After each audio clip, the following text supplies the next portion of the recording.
Jordan's RC's back here with you guys tonight, and we've got an update. If you guys haven't seen the first video on this boat, I suggest you go watch it. Other than that, if you need a quick review, we got this Aquacraft Supervee 27R boat, and it did have a bad speed controller. It had some messy wiring and a few other little things. So we have now gone through and we have redone the wiring and the hose. As you can see, it's got new pink hose in there. It's not wired up for water cooling through the ESC yet. This is just a 35 amp ESC that I'm using to test the motor, see if the motor has any power in it. If the motor's got some power, then we're in good shape. After that, we're going to put this motor is actually going to go in my other boat, mind you, with a different speed controller. And we're going to get a fly color for this and a different motor. Not too sure what size motor yet. But, long story short, guys, we're going to test this in the water. Probably do a bathtub test first just to be safe. That video will be coming up next just to see if we get any water in there. And if it works. Other than that, you guys, everything seems to be going well. Everything seems to work so far, other than I haven't tested the motor yet. That's coming up next. Servo works. So far, I have tested it twice in the tub just to see if any water comes through the hull, and nothing has been leaking. All the hardware back here seems to be in good shape. So the only other problem I had with this boat was right here, the turn fins. They were like welded. This big Allen key screw here was welded in there.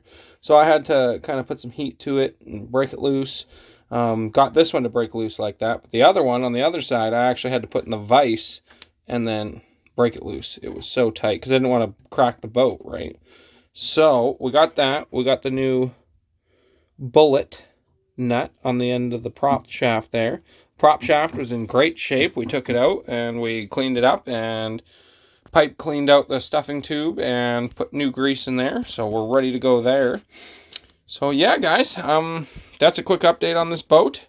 The next one will be it getting tested in the water, see if the motor works and everything like that. Did get all the silicone off here that somebody had placed in here.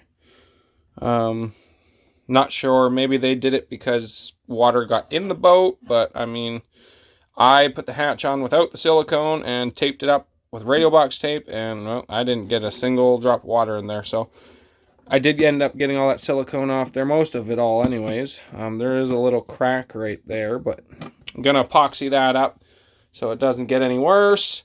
I've noticed the engine mount here on the sides, the wood, where it clamps together with the piece of metal, is starting to get a little, not brittle, but abused is the word. So that I might reinforce. I noticed again that there's no epoxy on the back side of this piece of wood here. So I'm going to put some epoxy on the back side of that wood there, on both sides, all the way down and under, because there's not very much behind there, and I want this to be sturdy if I'm going to be putting a lot of power in it. You know what I mean, guys? So, if you guys like anything you've seen in the video, like, comment, and subscribe. There will be a couple more videos coming out on this boat. Keep your eyes out. We'll be water testing it in the tub to make sure this motor works, and then the next will be out on the water, guys, having some fun. So, keep your eyes out for that. Jordan's RC's out.